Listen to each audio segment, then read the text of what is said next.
ইল্লাল্লাহু মুহাম্মাদুর রাসূলুল্লাহ। এই কালেমার অর্থ বলে, কালেমার অর্থ আল্লাহ তাআলা ব্যতীত কোনো মাবুদ নাই। হযরত মুহাম্মদ সাল্লাল্লাহু আলাইহি ওয়াসাল্লাম আল্লাহর রাসূল। বলে আশহাদু আল্লা ইলাহা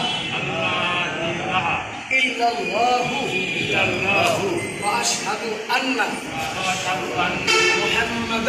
মুহাম্মাদান আবদুহু ওয়া রাসূলুহু।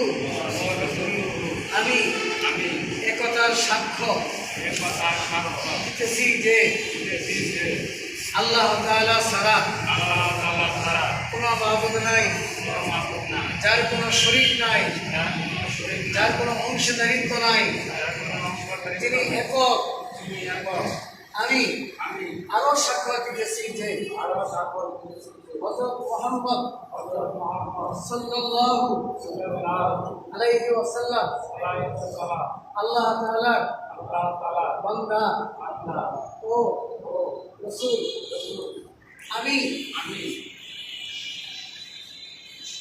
ঈমানের সকল বস্তুর প্রতি ঈমান গ্রহণ করিলাম, মুখে স্বীকার করিলাম, অন্তরে বিশ্বাস করিলাম এবং বাস্তব জীবনে দৈহিকভাবে আমি সশরীরে সারাটা জীবন ইসলামের বিধান আমলের জন্য প্রস্তুতি হিসেবে ঘোষণা করলাম।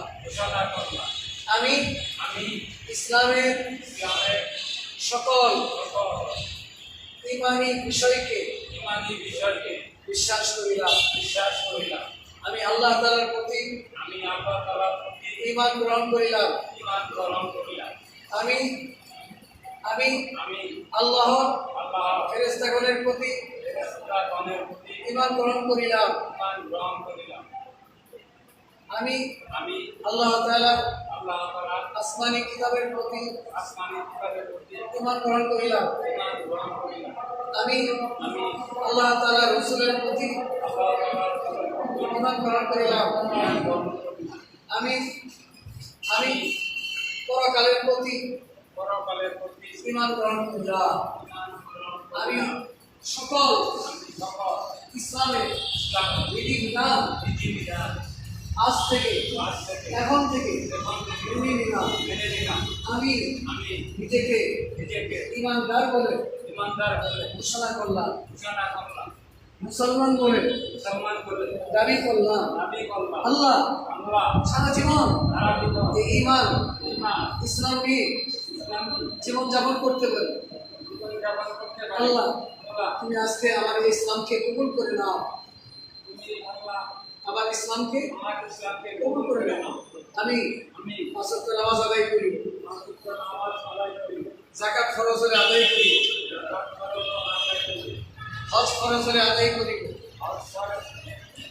বলে রমজানের রোজা রাখি। আল্লাহ তোমার নবী নুরানি তরিকা সুন্নাত মোতাবেক প্রত্যেকটা আমল করিব। আমি কোনো অবাধ্য হব না, নাফরমানি করিব না, মানব হত্যা করিব না, সেনানি বিচার করিব না,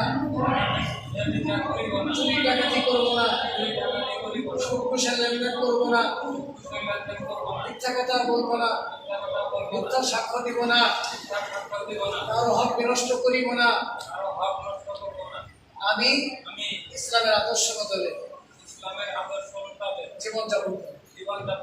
আল্লাহ তুমি আমার ইসলামকে কবুল করে নাও। তুমি আমার ইসলামকে কবুল করে নাও।